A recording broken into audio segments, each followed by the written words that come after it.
the street.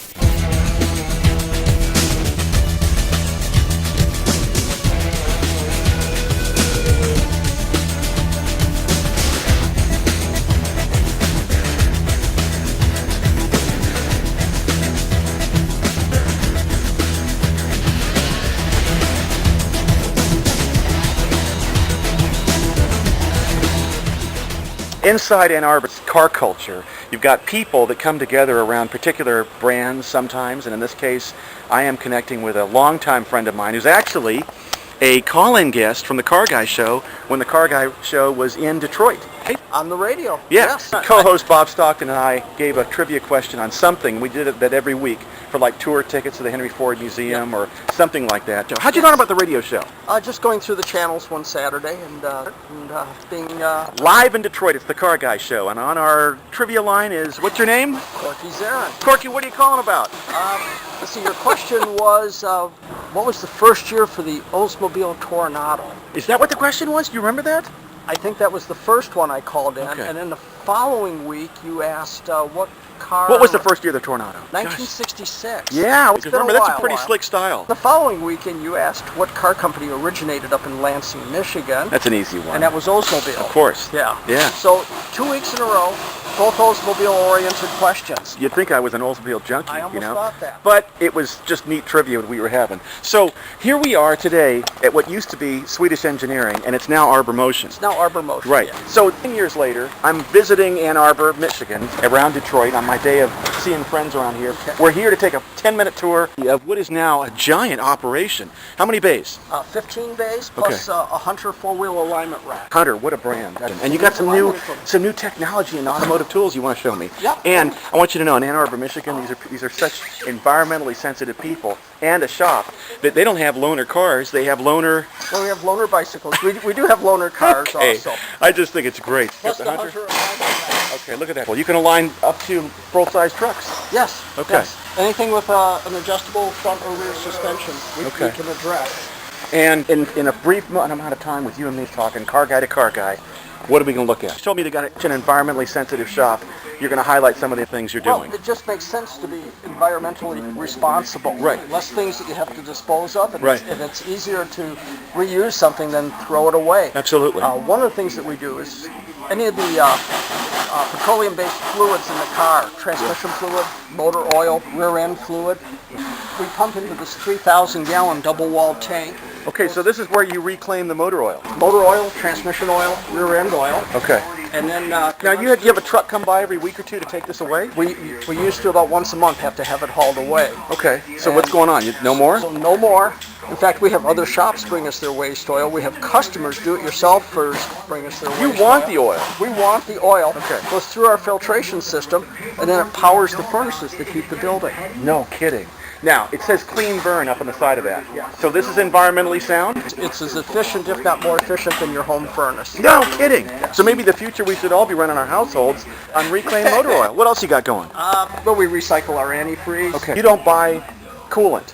We buy some coolant. Why would you buy any if you recycle? Because our customer base gets larger and larger. Okay, so you can't recycle enough is what you're saying. You recycle as much as you can. And I recycle only the green coolant. Now, some of the European cars use a different type of fluid. Some of the Asian cars use a different... What about brake fluid? Brake fluid I can't recycle. Okay. I can't burn that either, so that I do have to pay to have disposed. Interesting. Do you just add chemicals? Is there a filter? Where's the filtration system? We have a... Essentially, what you're talking about is you take the coolant and you filter it, and then you put additives back in it. And then we have additives that go back into it. So basically, coolant The coolant itself doesn't really wear out, but Okay. it just picks up contaminants. And, So it needs to be cleaned, It needs and to it be needs cleaned. new additives to keep its New extreme additives. heat and coolant protection Right. capability. And to neutralize the acidity. And coolant is a lubricant as well. Yes, it is. Okay, so you have to put those back in. Correct. All right, what else you got that's cool? I no don't know pun if you intended. What else do you have that's cool? What else do you have that's hot? I don't know if you notice, everything sits in a containment field. Of So course. if any of these were to EPA. spring a leak, Yeah. why we weren't here. It's Used to be this stuff would leak into the ground. So what Corky's saying is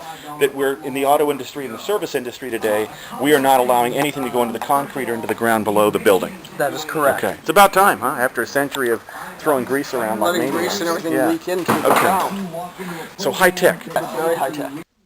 Okay, what about in the summer? I mean, it gets pretty hot in Ann Arbor.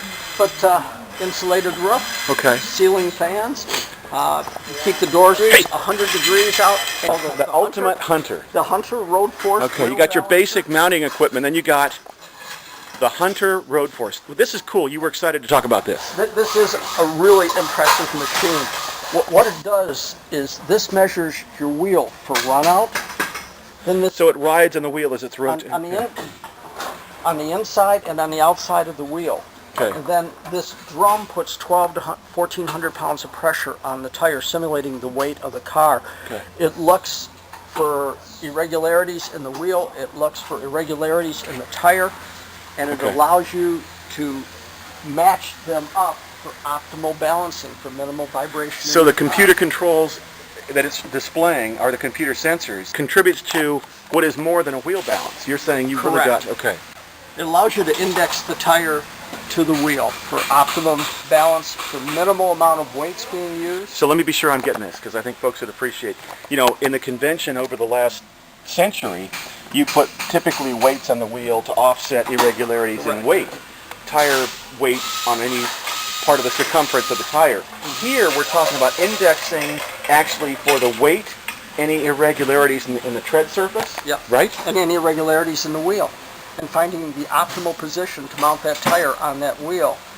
The other thing also, we're evolving a 3M box here, but now we've gone with composite non-lead wheel weights. Oh. So again, environmentally sound, no Very lead on the environmentally streets. soft. Okay. So if you throw a wheel weight, which is lead, it's not sitting on the road, leaching into the ground or and our children's drinking water. Exactly. Yeah. So this is non-toxic. Okay, so good for 3M, huh? Yes, it's a great product. Yeah.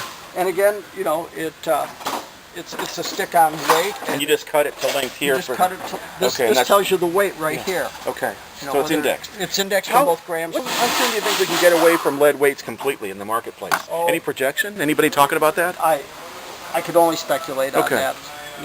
That's the future. That's what we want to get next. Hopefully something in the next 5 years. Okay. And then for working on low-profile tires and some of the expensive alloy wheels, we bought the Corgi. Yeah. No metal contact. No metal contact with the wheel. Yeah. Yeah. It uses the plastic rollers. Yep.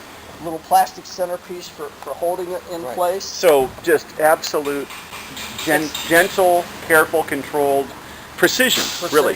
Okay. And this thing, to watch it work, especially on like a 30 series tire, it's poetry in motion. You don't even break up a sweat. The manufacturer, Corgi. Corgi. Okay, good for them. Okay. So if you got a Ferrari or a Lamborghini or cool Volvo with nice wheels, here's the old conventional, this is what you don't want on the high-end wheels. This will work for a stamped steel wheel. This works good on an old-fashioned steel wheel. Right, like one of those. But if you've got one of the cool high-end wheels, you want something that doesn't have the metal contact like this. $500 to $1,000 alloy wheel. You want that machine. Yeah. So in the middle of this tour, I get to stop and see some new show and tell, like scientific invention type things.